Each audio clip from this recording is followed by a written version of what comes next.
Hey everyone, today I'm going to show you how to register in Sam.Gov. So this is helpful if you want to apply for grants, work with US government, or manage your federal opportunities online. So to begin, open up your browser and go to the official home Sam.Gov website.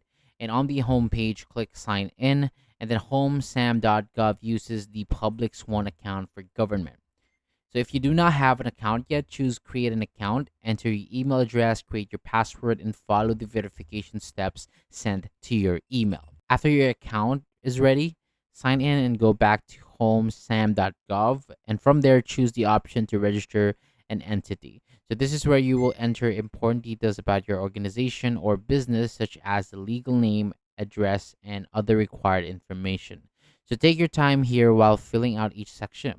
Take your time while filling out each section and make sure the details are correct before moving forward, because incorrect information can delay the process. So once everything is complete, review the registration and submit it. After submitting, sam.gov will review your information and you can log in later and check the status. So that is all for today. Thank you so much for watching. For more videos like this, hit the subscribe button below and I'll see you on the next video.